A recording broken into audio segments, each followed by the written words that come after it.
యేసు ప్రభు పరలోకంలో పుట్టినవాడు అనే ఆర్గ్యుమెంట్ ఏదైతే ఉందో ఆ ఆర్గ్యుమెంట్ తప్పు అని నిరూపించడానికి 2 నిమిషాలు చాలన్నాను. నా క్వశ్చన్ ఏంటంటే అసలు యేసు ప్రభు ఉందా పరలోకం ఉందా? మనలో మాట అందరూ చెప్పండి. యేసు ప్రభు ఉందా పరలోకం ఉందా? అందరూ చెప్పండి. యేసు ప్రభు ఉందా పరలోకం ఉందా? అందరికదేనా ఫిక్సా? మరి యేసు ప్రభు పరలోకం కంటే ముందు అయితే మరి పరలోకం ఎలా పుట్టాడు?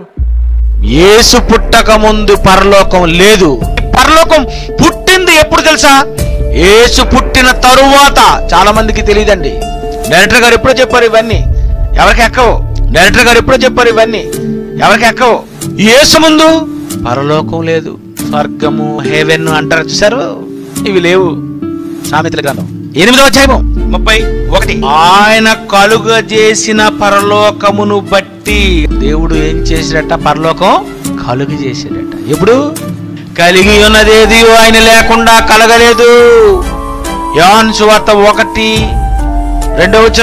ఆయన ఆదియందు దేవుని యొద్ద ఉండెను, సమస్తమును ఆయన మూలముగా కలిగెను. అవును. కలిగి ఉన్నదేది ఆయన లేకుండా కలగలేదు. కలిగి ఉన్నదేది ఆయన లేకుండా కలగలేదు. యేసు పుట్టక ముందు పరలోకం లేదు. యేసు పుట్టక ముందు పరలోకమే లేదు. ఎప్పుడు పుట్టింది పరలోకం? కలిగి ఉన్నదేది ఆయన లేకుండా కలగలేదు అంటే యేసు పుట్టాలి. అప్పుడు యేసు పుట్టిన తర్వాత దేవుడు ఏం చేశాడట? ఆయన కలుగు చేసిన పరలోకమును బట్టి సంతోషించుచు. పరలోకం చేసేసరికి యేసు ప్రభుకి ఎలా ఉందట? ఆయన కలుగు చేసిన పరలోకమును బట్టి సంతోషించుచు. ఎలా ఉందో చూడండి, లోకం ఎలా ఉందో చూడండి. పరలోకంలోకి వెళ్ళిపోతే ఎలా ఉండదు అన్నమాట మనకి సంతోషం. ఈ